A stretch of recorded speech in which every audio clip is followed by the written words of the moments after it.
பக்கம் நடந்தது என்ன? உயிர் காவல் தலைவன் காவல் இருக்க தொட்டு இழுப்பது என்ன? உயிர் காவல் தலைவன் காவல் இருக்க தொட்டு இழுப்பது என்ன? பனியில் நனையும் மலரின் உடலில் புயல் எடுக்காது. ஒருவன் மடியில் மயங்கும் பொழுது சுகம் பிறக்காது.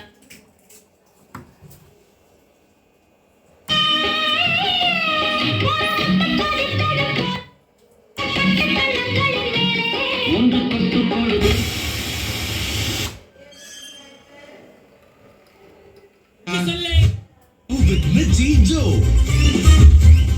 அவ்வளவு கஷ்டமான கேமா வாங்க இருக்குது. 11 to 2 ஷோல நான் தான் உங்க ஆர்ஜே மிர்ச்சி ஜோ டாக் பண்ணிட்டு இருக்கேன். இன்னைக்கு ஜித்து லீவ்ன்றதுனால நான் தான் இந்த 11 to 2 ஷோ பண்ணிட்டு இருக்கேன். சரி ஒரு கேமை ஜாலியா விளையாடுவோம் சொல்லிட்டு தான் திருப்பி சொல்லிட்டு கேமை வந்து விளையாடிட்டு இருக்கோம். திருப்பியா அப்படியே திருப்பி சொல்றேன். நீ தான் திருப்பி சொல்ற அதான் திருப்பி அந்த திருப்பியா? அதே திருப்பி தான் ஒரு பாட்டை உங்களுக்காக ரிவர்ஸ்ல ப்ளே பண்ணுவேன். அதை வச்சு அது என்ன பாட்டு அப்படின்னு சொல்லிட்டு உங்களுக்கு கண்டுபிடிக்க சொல்லிட்டு இருக்கேன். ஸோ இது வரைக்கும் விளையாட யாருமே நான் போட்ட பாடல்களை ரிவர்ஸ்ல கண்டுபிடிக்க தவறிட்டாங்க. பட் இப்போ வந்திருக்கிற மேல எனக்கு அபார நம்பிக்கை இருக்கு. சார் வணக்கம், எப்படி இருக்கீங்க? Super sir. நானும் நல்லா இருக்கேன். உங்களை நம்பி ஒரு பாட்டு ரிவர்ஸ்ல போறேன். நீங்க கரெக்டா கண்டுபிடிச்சணும். ஓகே சார், ட்ரை பண்ணுங்க. கமான் சார், வாங்க சார்.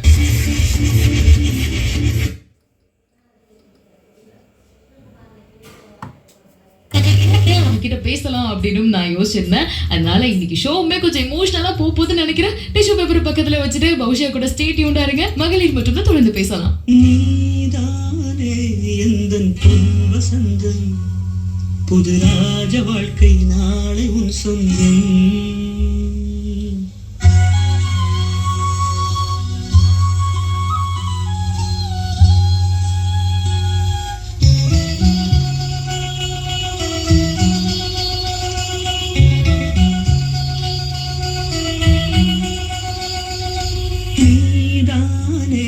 எந்தன் பொன் வசந்தம், புது ராஜ வாழ்க்கை நாளை உன் சொந்தம்.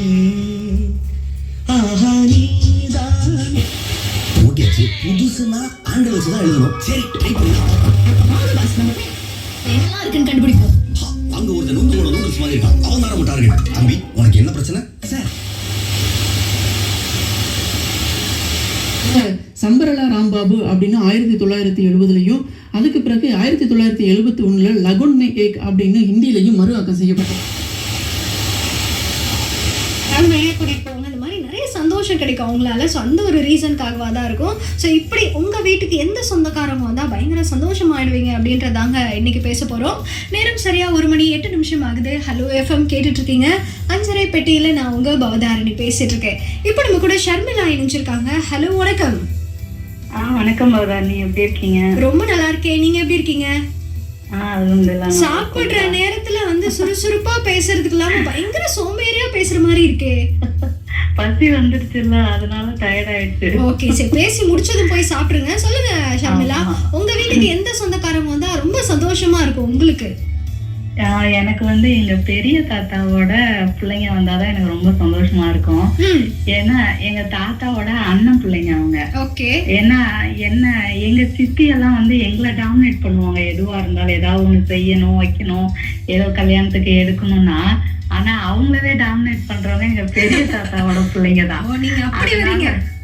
ஆமா, எங்க சித்தி எல்லாம் எங்களை ஏதாவது சொன்னாலும் உடனே அவங்க எங்களுக்கு சப்போர்ட்டுக்கு வந்துருவாங்க.